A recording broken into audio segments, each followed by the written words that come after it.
I'm going to give you a demo of AssetGuard Pro today. So AssetGuard Pro is a cloud-hosted software, which means you can access it from any web browser. There's no requirement to install the software onto your computer. So I just logged into the software. When I log in, I have a nice navigation menu here that can help me navigate to different parts of the software, or I also have a menu up here across the top. We're going to take a look at assets today, so I'll click on View and Search Assets. When I click on that, I come to my asset dashboard. We can assign a unique ID number to each asset here and then see at a glance where it's located, what is its status, and what type of equipment it is. If I click on any one of these assets, I'll come to the asset record and I'll just talk through what we're looking at here. So we start at the very top with asset number, date we registered it into our system, and what the ID method is. Anytime you see one of these brown boxes with a search box next to it, that's going to be information that's stored in a table. Everything is customizable here, so these are just a few examples of different types of ID methods. This could also easily be a customer number or an order number, a purchase order. Any type of different ID you need, you can add here.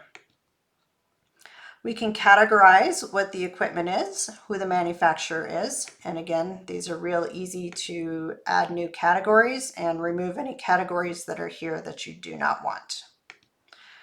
Model numbers, descriptions, serial numbers, these are all things that you can add as well, in addition to additional ID information and notes. We have a responsibility section where you can display who is responsible for the asset. So often that is someone internal or it's a certain department. Below that, we have a location area. So here we can set up site, building, room. Another thing to note is that all of these labels are able to be renamed. So if you prefer to track, let's say, company, site, and area, you could quickly and easily change these tags so that they reflected that. We have loan information here, so if you have assets that you're loaning out, you can view loan information here. The loans are generally done on a mobile app. Now up here at the top, we have some tracking that we can do with these assets. So we have a service area if you want to track service that you're doing on the asset. We have an area for value, so you can put in a value for the asset. We also have an optional depreciation here.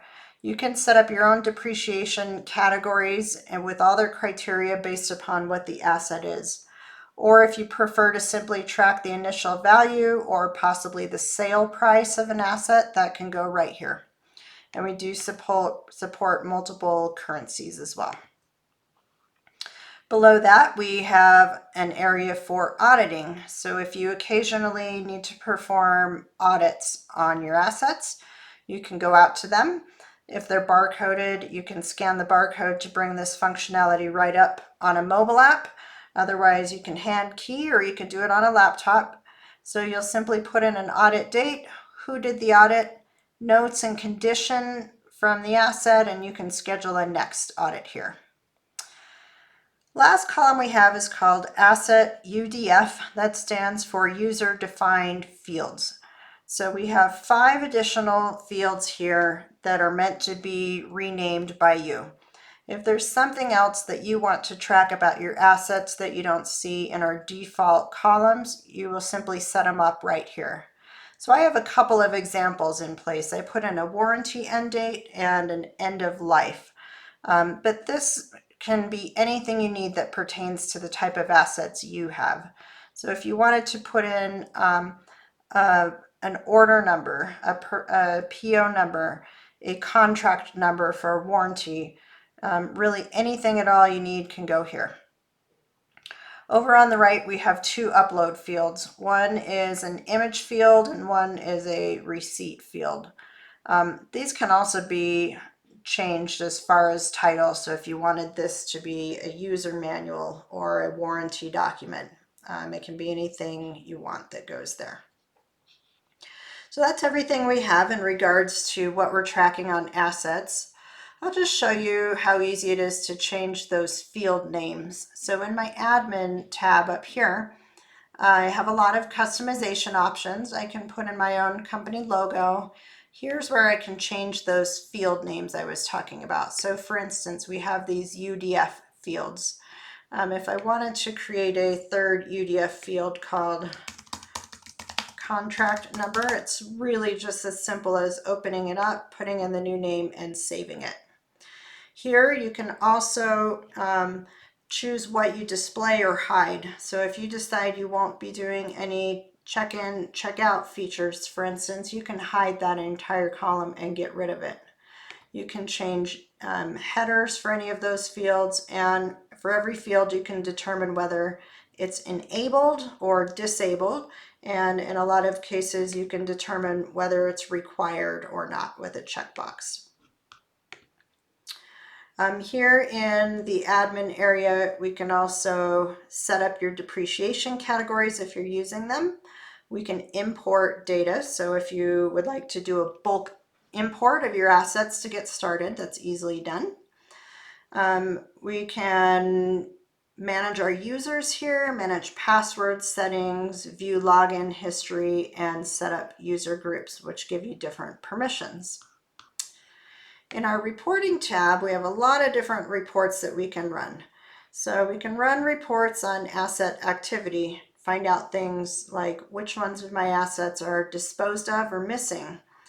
If you're using our check-in, check-out feature, you can see whether loans are due or overdue. Here again, more information about loans. Our testing reports are here, so if you want to run reports on the service and testing that you do on your assets, you can do that. And then we have several different financial reports. Finally, we have an area where you can create your own customized reports. So here you can set up as many different custom reports as you need with this new custom report button. When you create them, they will drop into your saved reports area right here where you can run them with a single click. But ultimately, every single field within an asset record is reportable, so you have a lot of flexibility to creating custom reports. So this is our web software. There is a different software for a mobile app, which you can use for that site level asset check-in, check-out, creating of new assets, disposing of assets, editing assets, and performing your service and audits. Those can all be done from our connected mobile app. I hope this has been helpful and gives you some insight into the software. If you have any additional questions, please contact our support department at 440-212-7696, option 4. Thank you.